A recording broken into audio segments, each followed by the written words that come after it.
Nunca se sacia el ojo de ver, ni el oído de oír. Eclesiastés 1:8.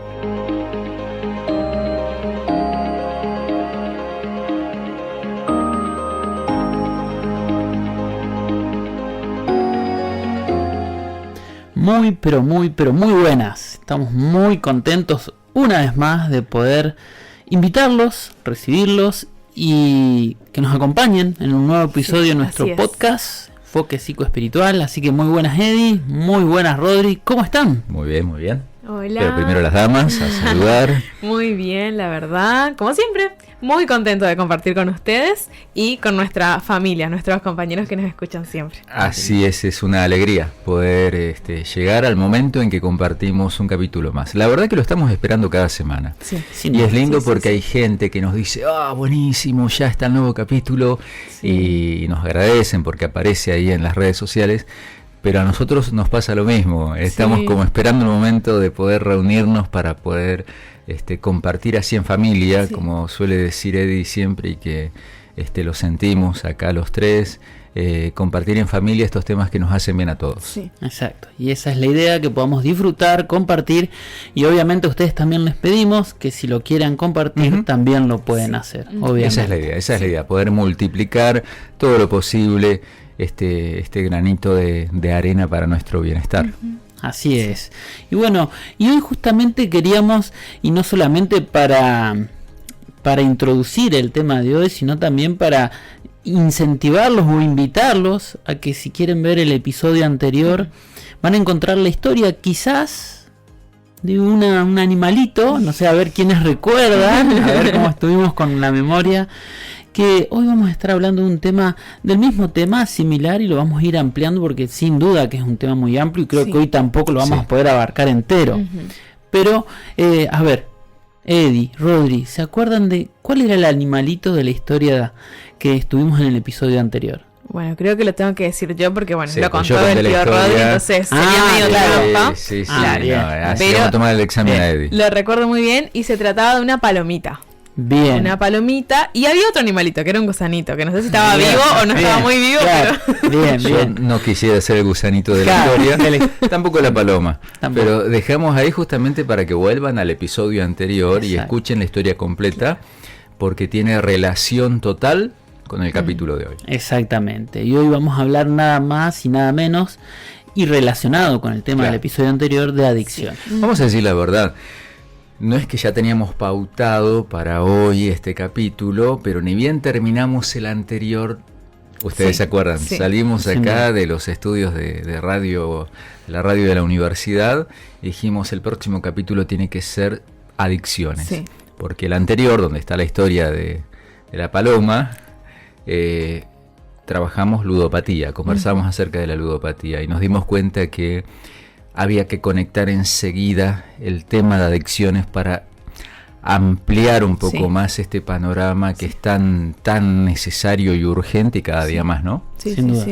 Porque compartía, en realidad, la base teórica, si vamos a la profundidad, compartía lo mismo desde la base, entonces poder profundizarlo y generalizarlo a todas las demás ramas de lo que son las adicciones, ahí es donde nos quedamos quizá con este gusto a seguir charlando aún más y profundizar, y bueno, justamente tenemos el episodio de hoy. Bien, exactamente. Y como vamos a hablar de adicciones, nos gustaría quizás tener así como una pequeña definición, como decir, bueno, a ver, si decimos adicciones, ¿a qué nos estaríamos refiriendo? Sería la pregunta que cada uno de nosotros podría hacerse.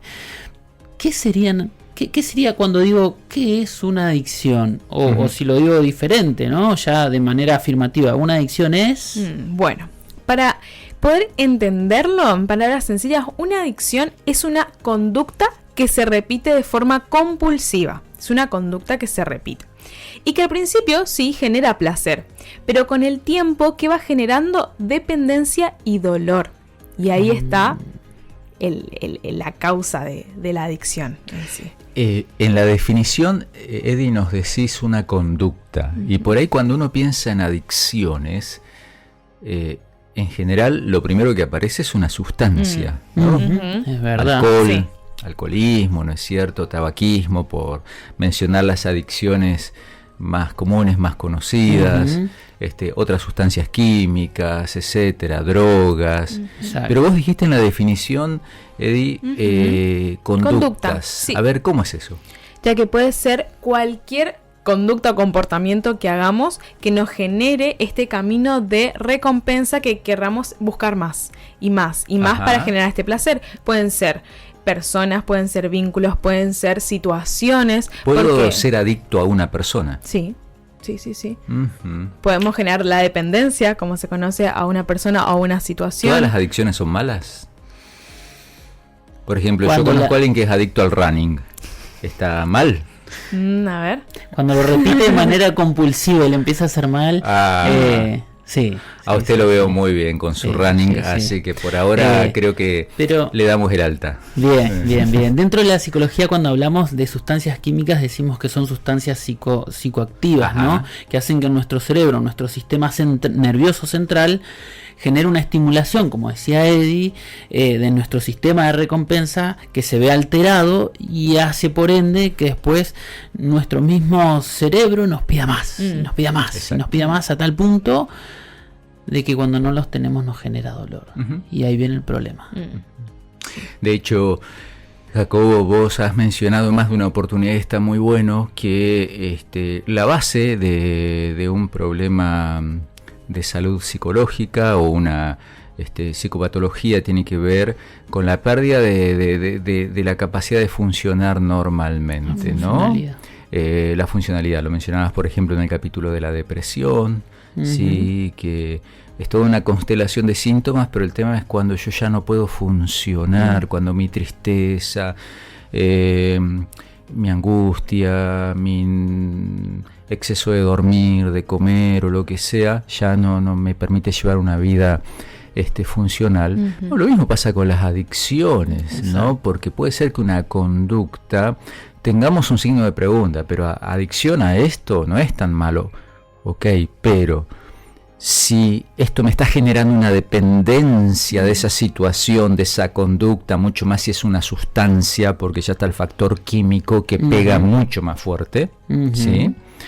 Entonces, si esa dependencia me está causando un dolor psíquico y físico desde ya, que no me permite funcionar adecuadamente, y esto es muy evidente en las conductas adictivas o en la problemática de las adicciones. Las personas empiezan a dejar de funcionar de una manera mínimamente adecuada, o valga la redundancia, funcional. Empieza el ausentismo. Positivo. Y en el trabajo empieza el ausentismo, empiezan las mentiras, empiezo a evadirme. Y un poquito el capítulo anterior con ese breve test que planteaste, o 2 o 3 preguntas de ese test sobre la ludopatía, tenía que ver con esto, ¿no? Exacto. Ya esta forma de engancharme en los juegos de azar me genera deudas, me genera mentiras, estafas, etcétera. Bueno, entonces está bueno que pensemos, capaz que no estoy con una conducta adictiva, con una sustancia, pero otro tipo de conducta adictiva que realmente está deteriorando mi calidad de vida y mi capacidad de funcionar bien. Sí. Exacto, entonces del otro lado, en el otro grupo, aparte de las sustancias psicoadictivas, tenemos las conductas adictivas, que pueden ser, por ejemplo, la ludopatía, la adicción al sexo, por ejemplo, la adicción a la pornografía, a las compras, a las pantallas. Sí, exacto, ¿no? La compra compulsiva. Esta palabrita es muy importante, lo compulsivo. Lo compulsivo. Sí, como decía, esta conducta es compulsiva. ¿Qué quiere decir? Que se repite y cuando no repito esa conducta, hay algo en ese sistema de recompensa que ya no me genera placer, sino que me genera dolor. Entonces ahí entramos en un vaivén que después vamos a hablar un poquito más cómo trabaja la neuroquímica de nuestro cerebro. Bien, y se produce esta dependencia tanto física como psicológica. Física, obviamente, cuando se trata sobre todo de una sustancia, necesito desesperadamente la sustancia para estar bien. Pero, perdón, y no es solo entonces la dependencia física, porque capaz que lo físico lo puedo regular de alguna manera, ¿no? Sí. Cuando voy voy a graficarlo así. Cuando esto está bien, logramos regular lo físico. Me aguanto, respiro profundo, me aguanto el dolor, pero el problema es que hay una adicción acá también. Entonces entro en el colapso, necesito eso. Sí. Y, perdón, te interrumpí. Sí, y lo quería unir, Rodri, porque es así, esta dependencia de que yo empiezo a depender porque quiero eso, porque ya no lo puedo controlar, controlo el físico, pero ya mi cerebro me lo pide. Y ahí empieza a aparecer otro término que es muy importante en este tema, que es la tolerancia. Ajá. ¿Cómo sería eso? La tolerancia es cuando puede ser una droga psicoactiva o puede ser una conducta, cualquiera de las dos. Claro, yo veo, por ejemplo, pongamos la pornografía, por poner un ejemplo, ¿no? Es una otra de las adicciones que no para de crecer. Sí. Lamentablemente. Veo un programa o veo una figura, veo una foto, un video y claro, y para la próxima vez mi cerebro generó tolerancia porque le pareció que bueno, eso estaba bien, pero quiero más. Y ya cada vez quiero más y quiero más. Y ya con ese poquito que tenía al principio, ya mi cerebro no se sacia, ya no está contento, ya no le alcanza como para estar, ay, estoy tranquilo, ¿no? Ahora quiere más. Exacto. Y por eso el fumador puede pasar de 10 a 20 cigarrillos por día, a 30, a 40. He trabajado mucho tiempo con grupos de cesación tabáquica, ¿sí? O sea, para ayudar a la gente a dejar de fumar y hasta donde el cuerpo te aguante. ¿Por qué paras en 2 paquetes? Por dar un ejemplo, porque el cuerpo no te aguanta más.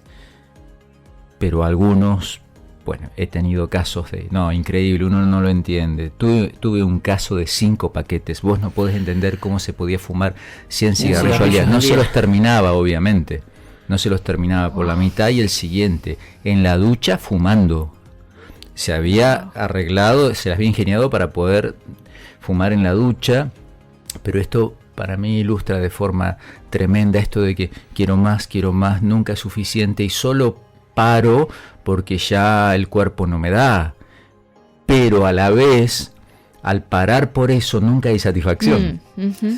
Sí, paro porque no puedo más y no porque estoy satisfecho, a diferencia de cuando uno paró con una conducta, con algo que te gratifica, que te da placer, pero porque estás satisfecho, sí, no porque ya no podés más.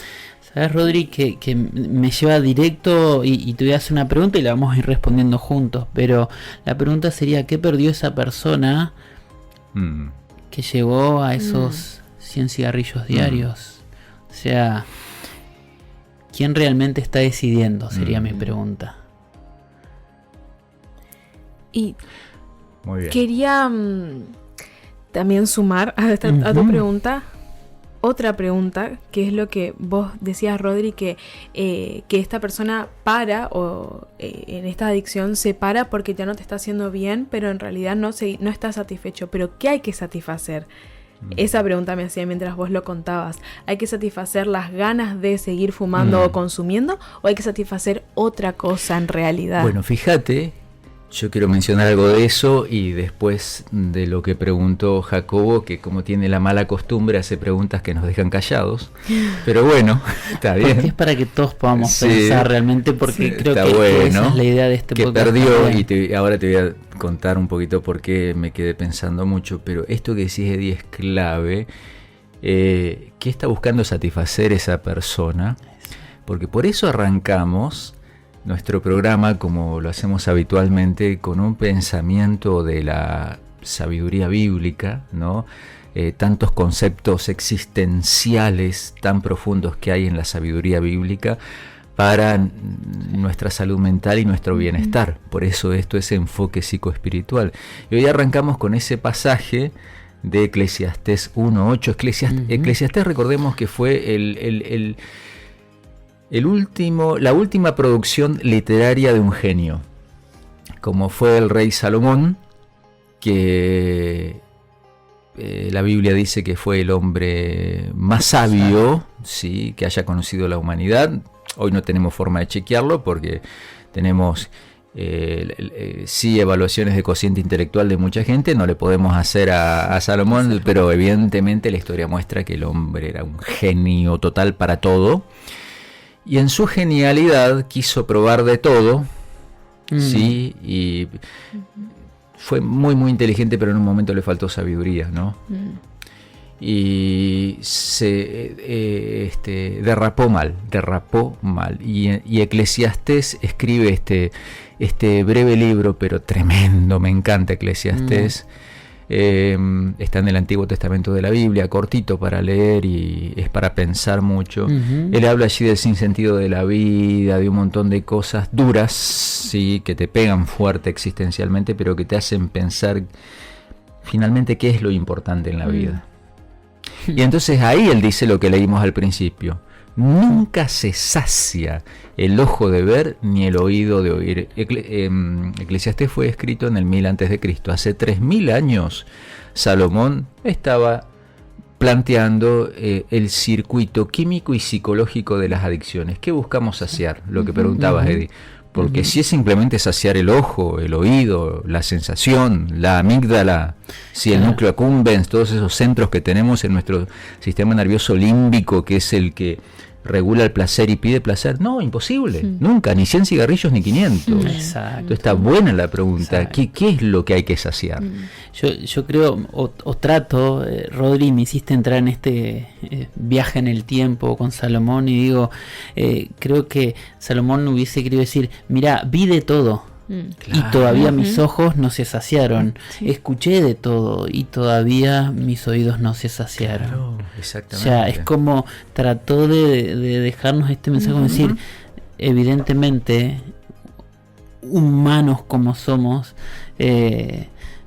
hay nuestros sentidos, porque acá son los sentidos de los cuales él está hablando, con los que vivimos el mundo externo, exterior a nosotros, no se puede saciar. Y también pensaba, y quería preguntártelo para que lo vuelvas a explicar, que en el episodio pasado vos nos contabas la palabra adicción. ¿Qué significaba? Quería primero que lo cuentes y después quería comentar algo respecto a esto. Bien. Decíamos en el episodio pasado, la palabra adicción se conforma podemos decir que es una palabra compuesta, ¿sí? La palabra a, que es un sufijo donde hay algo que falta, ¿no? Es sin o es que algo falta. Y dicción viene de la palabra diccionario, de hablar, ¿no? Alguien que tiene una buena dicción, decimos que es alguien que puede hablar bien. Pero alguien que tiene una adicción es alguien que no puede, que está sin buena, o sea, que no dice, que no habla. Hay algo que estoy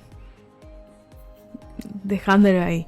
Y pensaba que justamente esto de que no se puede saciar o satisfacer con lo externo es como la punta del iceberg. Muchas veces queremos atacar esta adicción porque claramente es nociva, porque nos hace mal, pero muy pocas veces vamos a la raíz de lo que está generando esta adicción. Y ahí está, porque muchas veces queremos atacar, y está bien, no quiero que se malinterprete, pero queremos atacar el cigarrillo, alguna sustancia, algún vínculo, pero ¿qué hay detrás? ¿Qué hay debajo en esa raíz que realmente trabajándolo desde ahí podríamos solucionar lo externo? Ahí está, y conecto ahí con la pregunta de hoy que Jacobo nos hizo.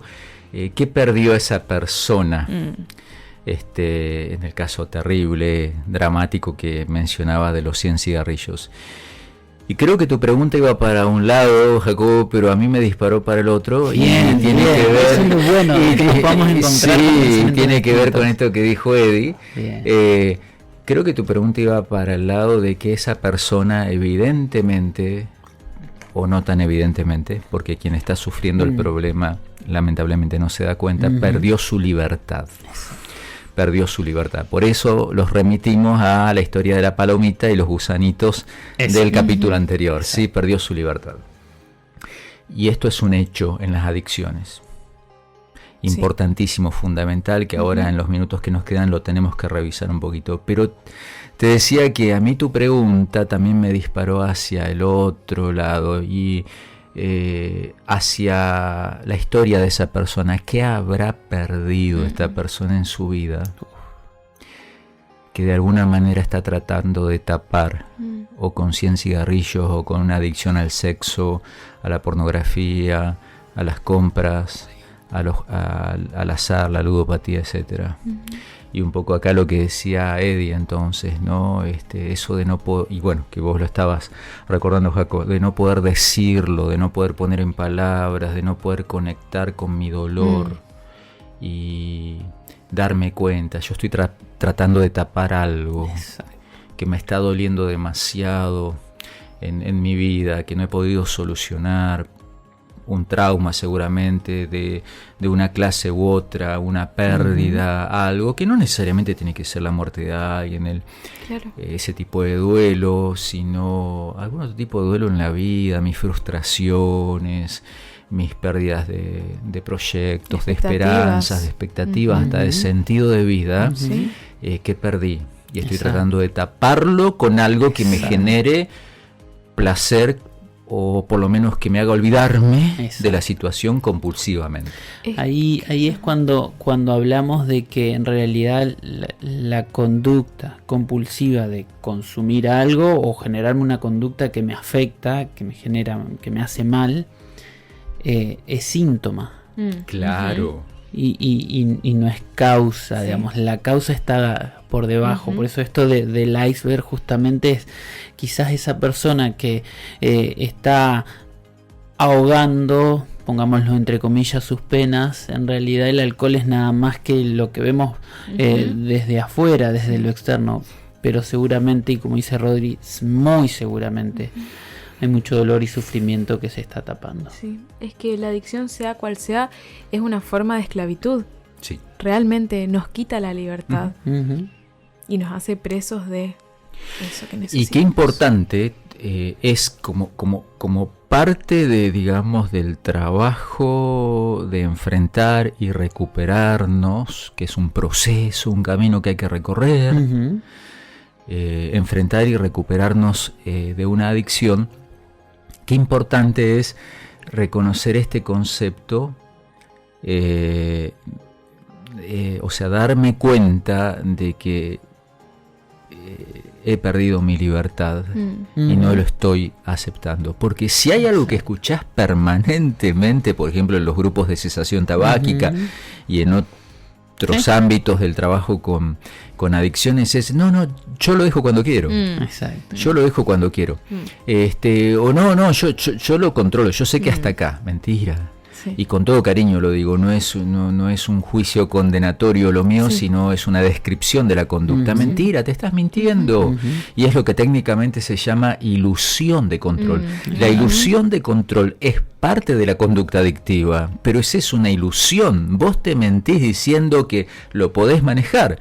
Mentira, perdiste tu libertad. Sí. Lo que a mí me gusta llamarle como autoengaño. Nos engañamos en primer lugar a nosotros mismos. Y qué paradójico, ¿no? Me hacía pensar que uno comienza con estas conductas creyendo que hace uso de su libertad para poder hacer lo que desea realmente, y al fin y al cabo te termina quitando esa libertad con la que vos crees que estás actuando en realidad. Exacto. Es una gran paradoja y una gran trampa. De hecho, volviendo al caso bíblico histórico, Salomón fue por ese camino. Él, como podía todo, como era un genio, era rey, tenía todo, podía todo, en nombre de esa libertad terminó siendo esclavo miserable de sus adicciones. Nosotros somos esclavos del reloj y nos quedan pocos minutos y estaría bueno que aprovechemos, si les parece, la última parte, los últimos minutos, para tratar de dar así ideas prácticas para enfrentar este problema. Bien. Pero perdón, después de que nos dé esto, bueno, no quiero, te corté la inspiración, Jacob. No. Eso que querías decir. Porque iba justamente a esto, Rodri. Y con otra pregunta, bueno, ¿y ahora qué hago? Claro. O sea, perdí mi libertad, entendí de que realmente me volví esclavo de una sustancia, de una conducta, estoy siendo esclavo, ¿qué hago? Bien.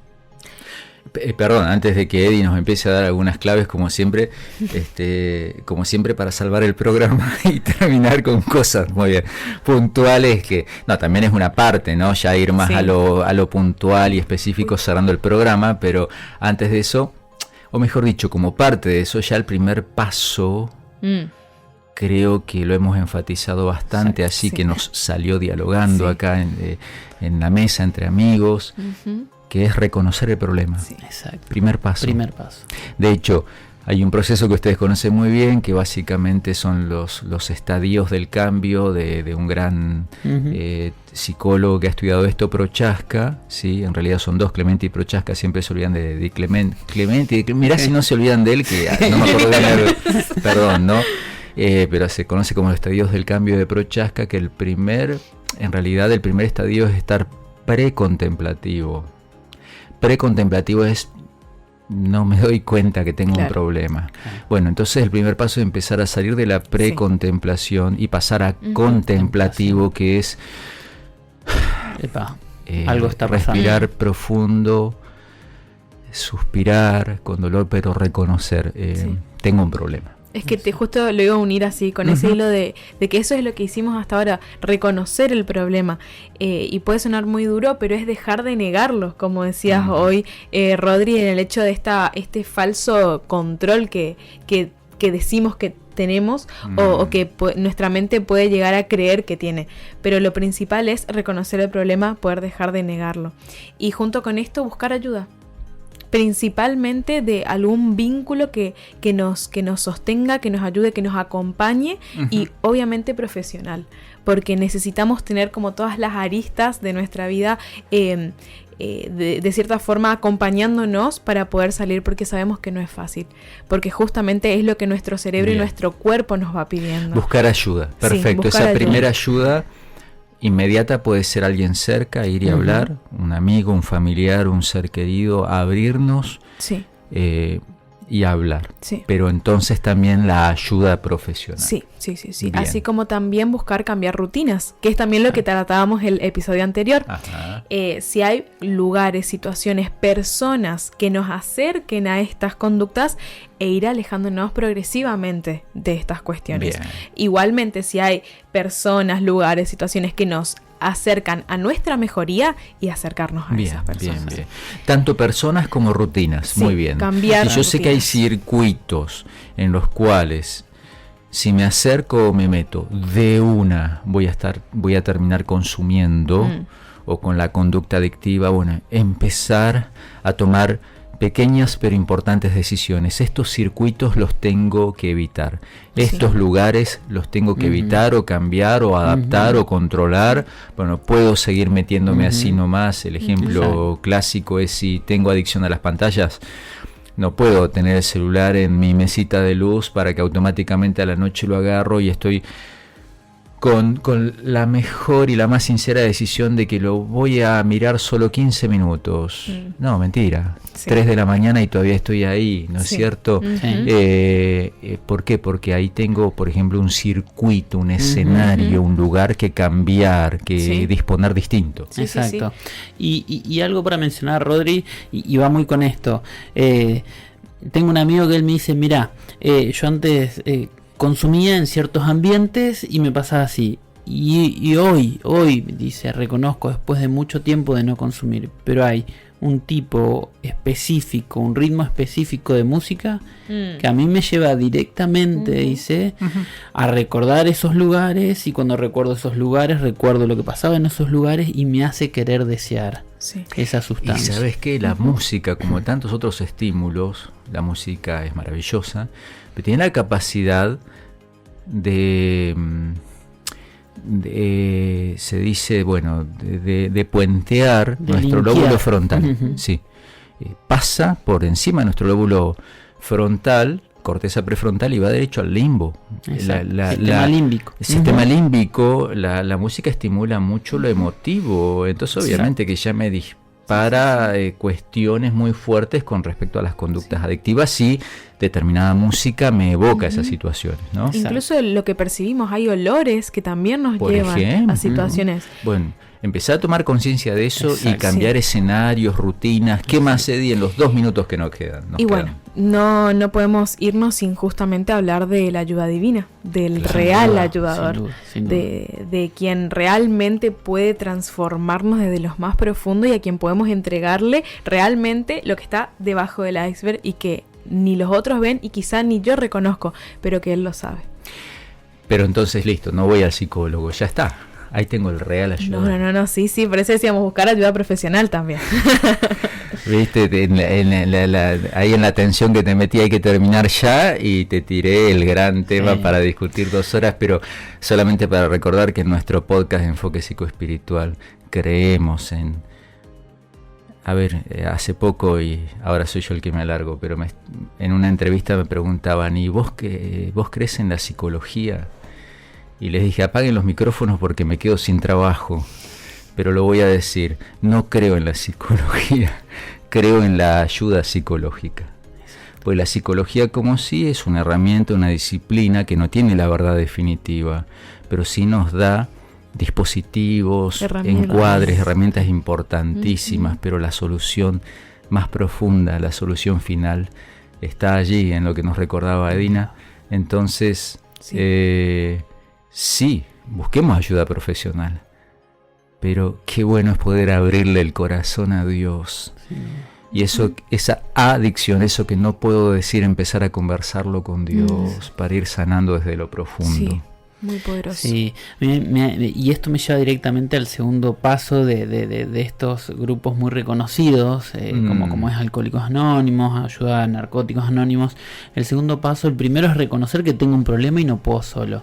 Y el segundo es justamente llevarle a Dios realmente mi carga, decirle, mira, no puedo. Yo la verdad es que no puedo, necesito tu ayuda, necesito ese poder superior ayudándome. Sí. Y nosotros creemos realmente que nuestra mejor ayuda es Dios. Sí, y quien nos puede realmente devolver la libertad. A mí este tema me lleva directamente a la cruz, a Jesús tratando de devolvernos la libertad para sacarnos de la esclavitud del pecado. Sí. Qué hermoso. Y despidiéndonos, acá teníamos 2 pensamientos bíblicos para cerrar. Uno dice Lucas 4:18, justamente lo que mencionabas, la entrega de Jesús para restaurarnos y especialmente nuestra libertad. Lucas 4:18 tiene palabras de Jesús que las pronunció él cuando estuvo aquí en la tierra, y dicen: el Espíritu del Señor está sobre mí, me ha enviado a proclamar libertad a los cautivos.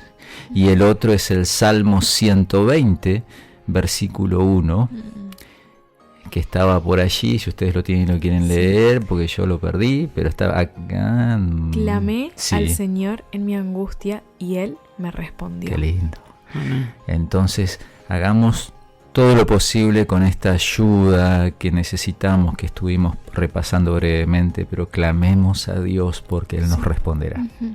Así es. Bueno, nos fuimos.